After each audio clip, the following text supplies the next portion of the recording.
I don't support the And1 basketball culture. I'm Tony. Welcome back to Streetball Strategies. Never stop, never walk. You know what happens when you push it, that's unlimited hands. Tell a person they better listen, cause I finished the plan. Whether major or independent, I'm a stickler and stand. Handle business and I'm quick with the hands. Understand? This is the story of the greatest mixtape ever. Last week there was an ESPN 30 for 30 documentary called The Greatest Mixtape about the rise and popularity of And1 Streetball. Street games, they were almost like sport extensions of the block parties. And you would think that of all people, I would be enamored with And1. And while I do admit that And1 shed a spotlight onto streetball and gave it a popularity that it had never seen before or since, I do have some major problems with the And1 culture, which we will get into momentarily. First and foremost, to be honest and to disqualify myself as a flat-out hater, let me say that in terms of the players on the mixtapes and the tour, I am happy for all of their successes because of that. All of the positivity that came to their lives and their families because of being featured on the tapes and the tours, I'm very happy for them.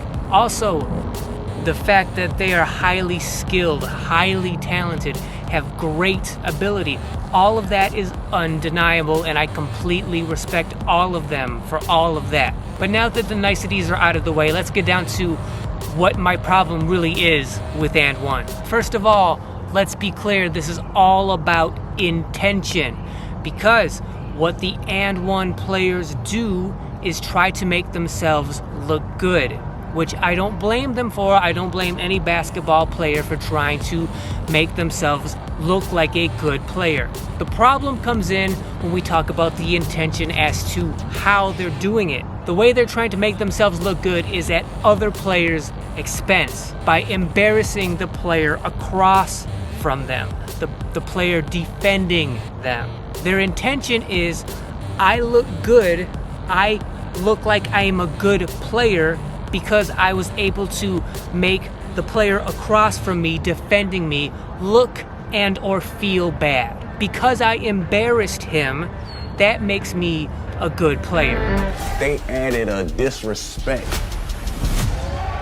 That's how you break somebody. I cannot tell you how much I loathe that, how much it irritates me, how much it infuriates me, that mindset, that intention. Because in terms of basketball etiquette, basketball ethics, there are a couple unwritten rules that I always try to adhere to. First being to never disrespect yourself as a player, and secondly, to never ever disrespect the game. When your intention as a player is to make the other players around you feel and look bad, you are disrespecting yourself, because you should be above that. You should be beyond doing that. If you want to look good as a player, you should do it by playing good, solid basketball, not by using basketball to embarrass other people. Also, I feel like you're disrespecting the game because the game was not intended for that purpose.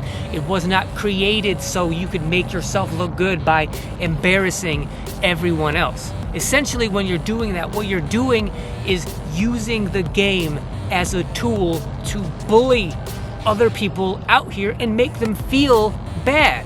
To me, that is completely disrespecting the game, and it infuriates me to watch it. My second problem stems directly from that first problem, which is the message that intention sends to younger, impressionable players. The message being, hey, did you see the crowd react when I embarrassed my defender the way I did just now? Did you see how cool that made me look?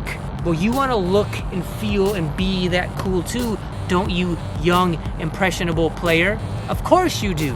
So the way you do that is you make yourself look good by making others look and feel bad. Sending that message to countless younger, impressionable players, the next generation of players out here at the park, I find to be completely irresponsible. For you younger players who are in your early 20s or teens, You don't know and realize what it was like to be out here at the park every day in the early 2000s when those tapes and those tours were taking place. It wasn't just about basketball, it's about culture. I find it very similar to what's going on today with how players focus on shooting three-pointers. And that's because players want to imitate Steph Curry. They look at him play, they look at him hit those threes and think that looks so good, it looks so cool, I want to do that, I want to be like him, so I'm gonna go out to the park and that's what I'm gonna do. I'm gonna just keep shooting threes and shoot them from as far away as I possibly can. And while that's not inherently a bad thing, what it is a trend, right? Shooting threes is a basketball trend that has come and it will go. It just happens to be super popular right now, and it has lasted for a decade plus at this point in 2022, and it's foreseeably going to continue as long as Steph is in the league shooting the way he does.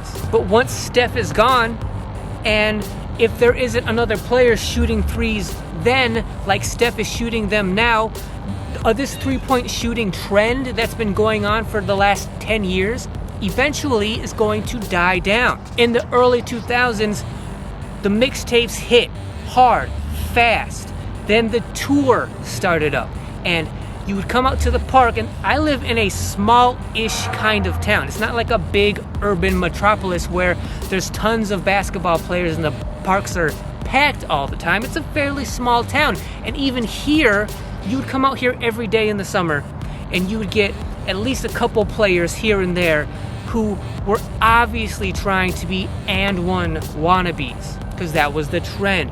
That was what was cool at the time. Like I said, trends aren't inherently bad, but the point is they come and they go, right? So why would you jump on a trend bandwagon when it's just going to go out of style eventually, and you're only jumping on it so that you can look and appear cool and a good player for that moment that the trend is taking place, when instead you could just be a good solid basketball player. Sure, take elements of that trend and implement it into your current game, but don't force your game to become what the current basketball trend just happens to be. Sure, it was fun in 2001 to pull an occasional fancy dribbling move against someone and, the people around kind of get impressed by it. But what sustains, what lasts, what matters, what will always be is how good of an actual basketball player you are. And that should never come at the intended expense of the players around you. Sure, it happens naturally and organically multiple times within a game.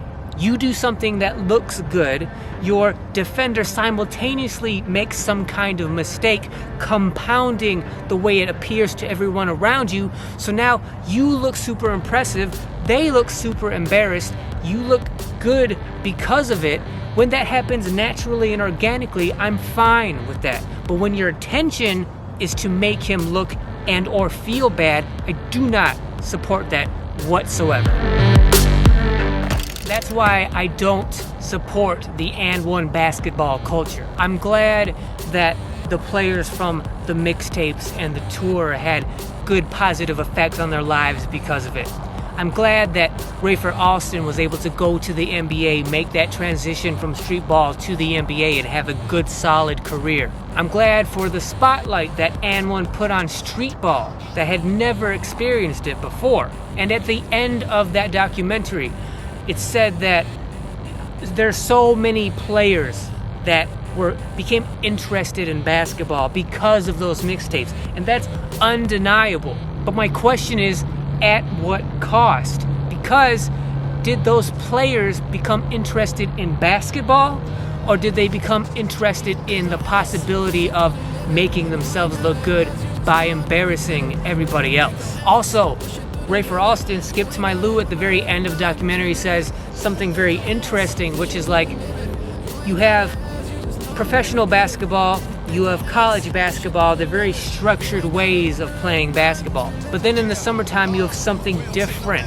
a different flavor, a different flair on basketball, and that it's just something else to fall in love with in terms of basketball. I think it's true, and I think it's a very well put point that playing that style of basketball was another version of basketball to fall in love with, and it's something different than you see every day that the professionals do on TV.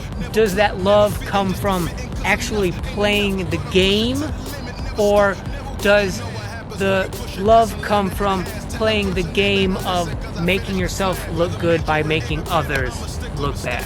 Thank you guys for watching. If you liked this video, if you liked the topic, if you've seen the And1 30 for 30 ESPN documentary, subscribe to this channel.